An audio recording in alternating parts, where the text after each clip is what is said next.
Okay, I decided to pull the engine to deal with that rear main seal, and I guess the timing chain while I'm at it. And guess what? This radiator don't look too healthy.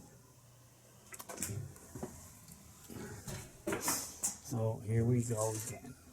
Bits and pieces everywhere. I think I'm ready to try to get the engine out. Okay, it's out. A struggle. I started Sunday, 2 or 3 hours on Sunday. I think Monday, Tuesday, today is Wednesday. Got it out about 45 minutes ago, and I've been doing a little cleaning up and moving and popping and stuff. Okay, there we go. Can't tell for sure where the oil is coming out of, but it looks pretty lousy right here. This is hard. That broke off. And it's still a little soft. This is still hard though.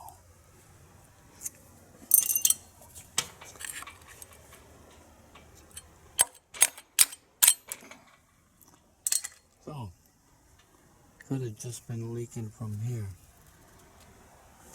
Which is Mox Nix, it's getting the seal no matter what.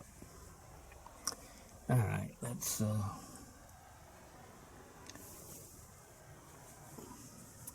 get it on a stand.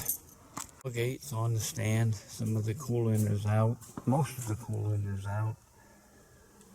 I managed to get this drain plug out. The other side's not coming. It's staying there.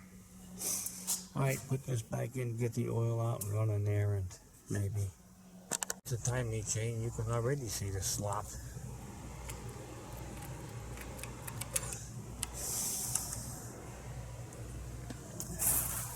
Okay, I got one ready to go. Alright, the cap is off. This is the rear main. This is the seal. The only thing I see is that this is flush with the cap. It's not supposed to be.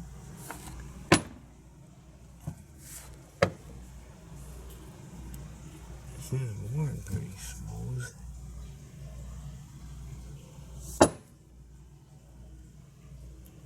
And it's pretty hard.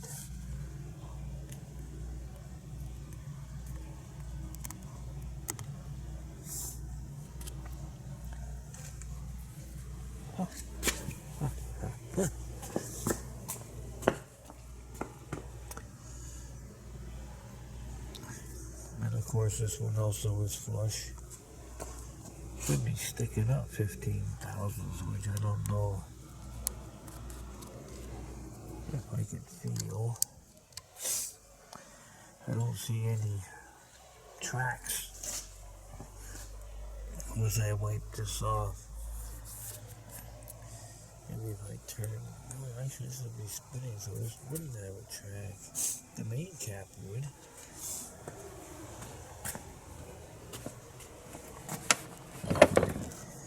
It's oily. Maybe that's all it was. Okay, found the for sure problem. This is the upper seal, upper half. It's split.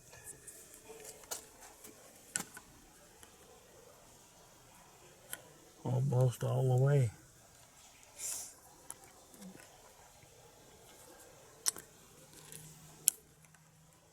Both sides of it. I don't know. All the way to here anyhow. So, I guess I could do it. Alright. I gotta go home. I'm tired. Okay, end of the day. More cleaning. Timing cover. Oh, I gotta still do the water pump. That should be easy. Wash some more parts up. I cleaned the oil pan. Timing cover.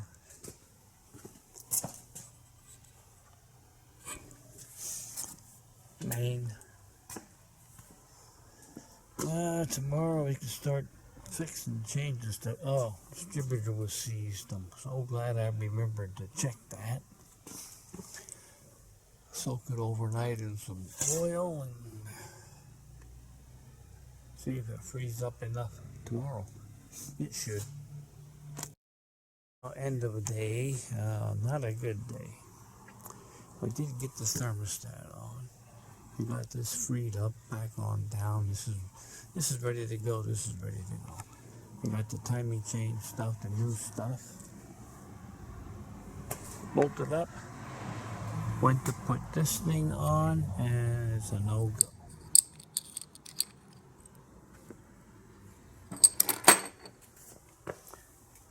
I need to have this small area. What we got is a large area.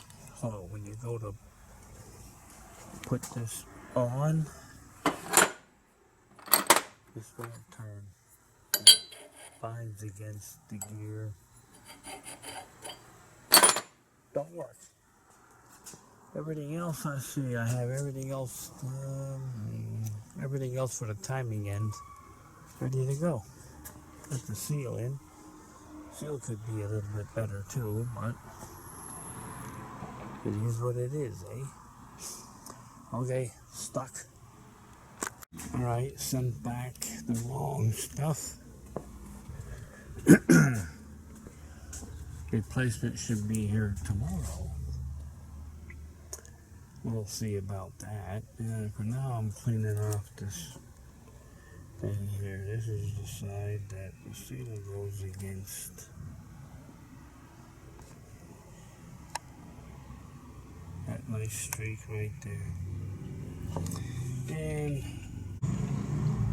yeah, that's what it looks like after cleanup. Sort of hard to see with this, isn't it?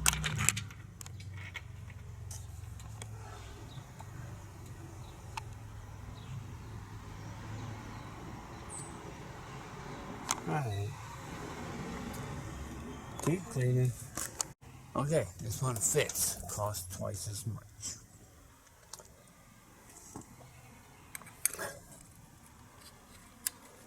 Let's see how this looks this way.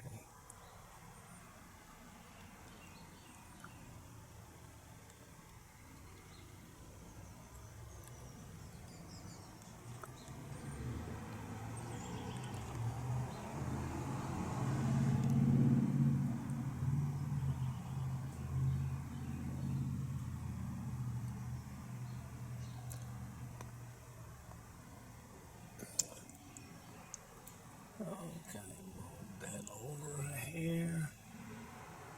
That's the center. Center.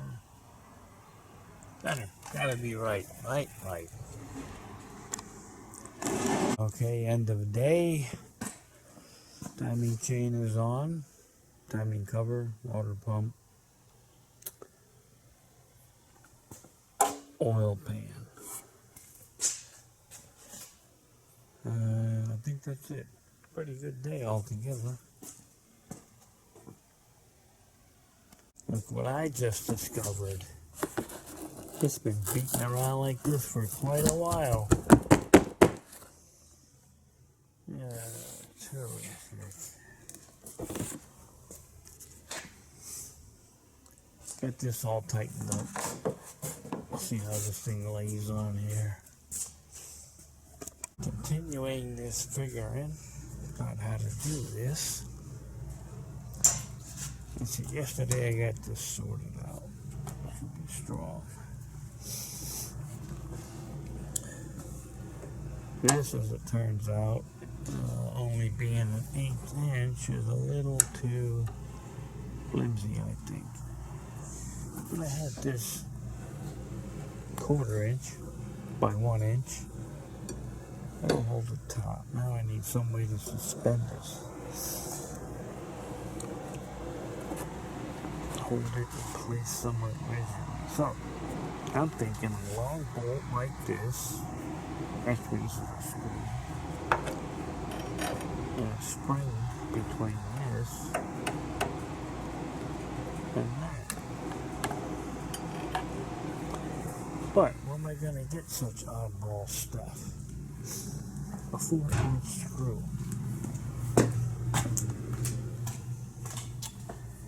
Right here. Look at that. Wow, look at this.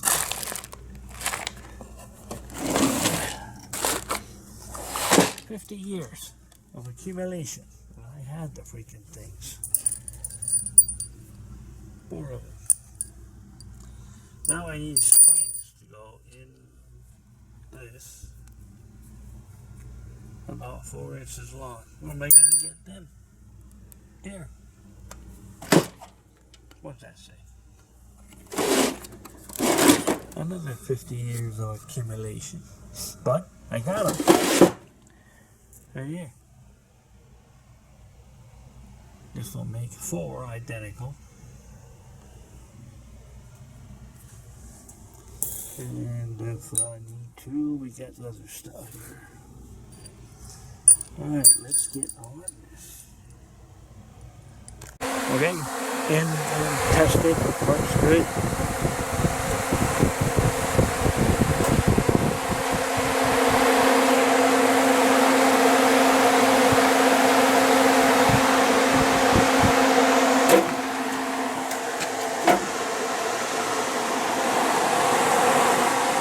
Even works on the side.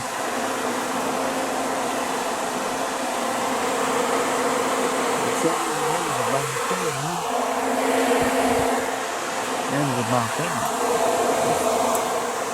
But it picks up here from here. Even from this side.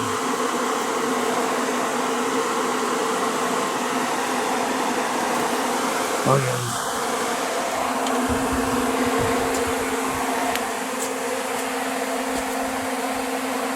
Looks like a bingo. This is the blower motor for the heat. It's been acting up lately, making a squealing noise when you first start it. That's generally a sign of a dry bushing or bearing, probably bushing. There's one here and there's one at the other end. So, I took this off yesterday. Took this off, blew this out with air. All kinds of crap came out.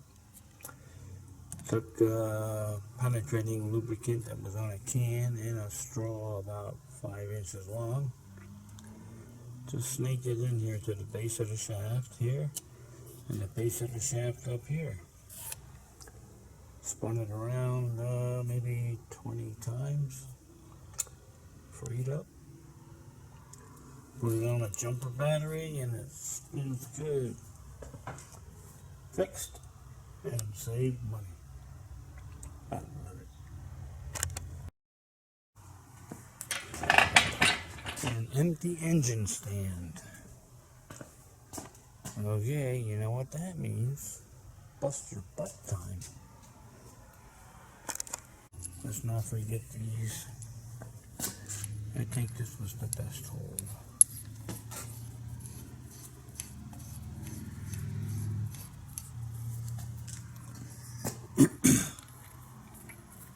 Alright, you don't need to watch me do this.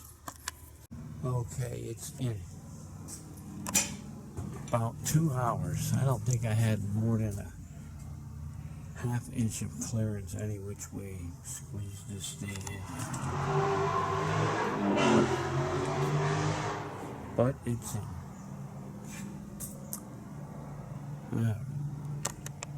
Alright, going over this carburetor again. Freed this up so it turns easier. Now I can turn it from under the hood. Went over all this stuff. One modification that I made was the choke tension. Nowhere near what it should be. This is 55 degrees in the shop. This thing should slam shut, but it don't. Which is okay with me. The sooner this comes off, the less gas you use. These adjustments I also backed off a lot. I got hot idle at 600 instead of 650. And what else? Other stuff. Things are leaned out. Okay, I can go back home. Okay, that's what we got done today. Not too much more to do. Okay, another end of day. Radiator is in. Only in. This is done. That's done. I found a problem with the vacuum switch for the distributor. It was either not getting any vacuum or very, very slowly, if at all. See that shit how it runs now almost. Everything else up here is done except that is on. Gonna have to change the timing and the carburetor adjustments, fairly certain. And I gotta put the lower hose on. And transmission lines, put cord in it, hook up this wiring. Of course I can warm it up while I'm doing that.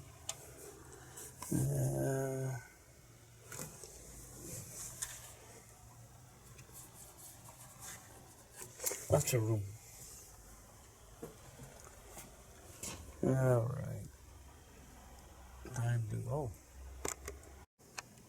Not exactly end of day, but I gotta go to the dentist for a little more pain. Had it running, made some adjustments, I think all of them. Got the cooling fan to work manually. I still have to wire it in. Other than that, I think everything is good. Gotta go to the dentist. Alright, this is just a common relay, known to me as a Bosch relay.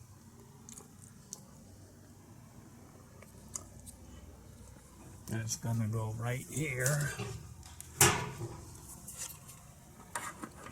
And notice I cut this black pigtail off.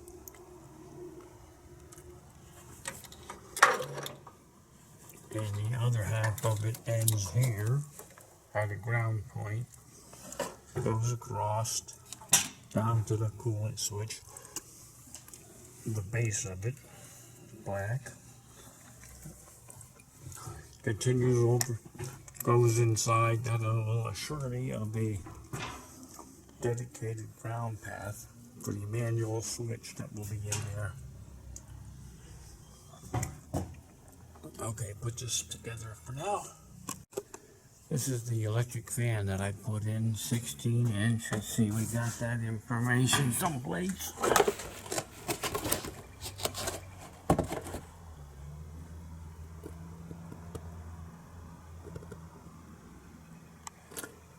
Black Horse Racing, 16-inch.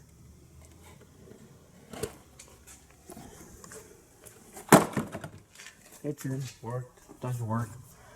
Not as nicely as I thought, but one of the problems is that I had to buy from another source. This is a problem. It's it's advertised as 1.5 inches. Well, at the barb it's 1.5 inches, but where the hose goes it's not. So you'll have a hard time stopping it from leaking. But it does work.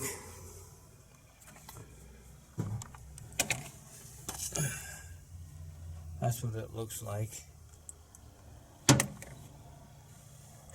from out here.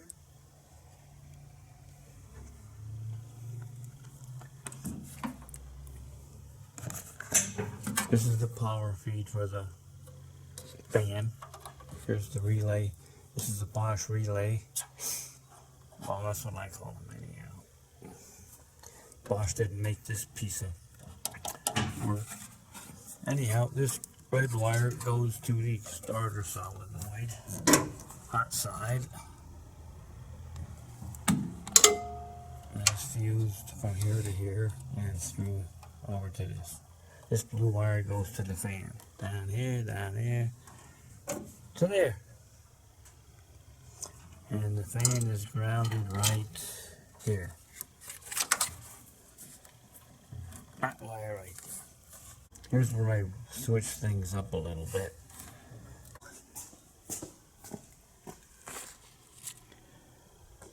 Where's that at?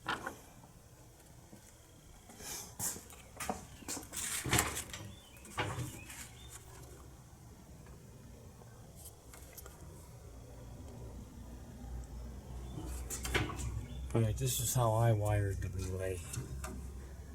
This wired up is black, so was supposed to go to the coolant switch, I think. But it had an eyelet on it like it was grounded someplace, which would be not a good thing to do. Anyhow, I cut the black wire. Here it is here. It used to go right to there, which I'm using as a ground. This ground goes all the way across and down into there, to the other side, where I found a switched ignition circuit. Is this working? I don't know.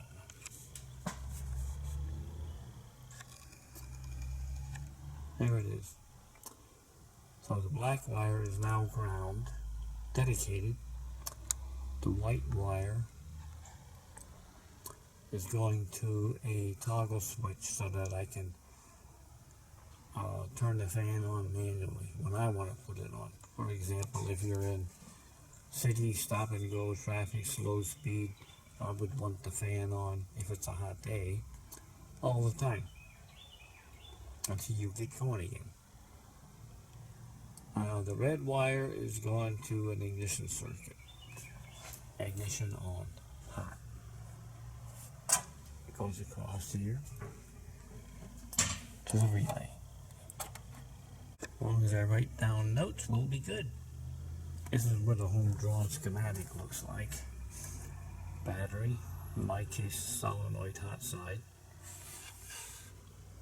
to the fan.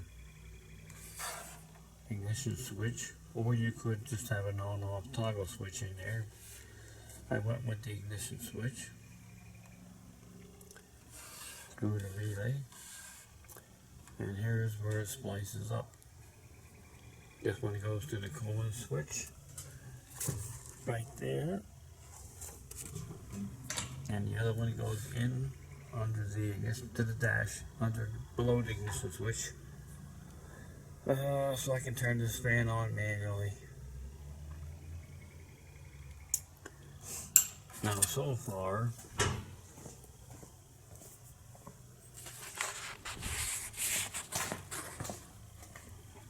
that 190 switch ain't right. So what else is in from China? Comes on around 209, goes off about 188. So we'll see how that works, and if I have to, I'll go get a 180 switch. I hope that one's also off by 20 degrees calibration.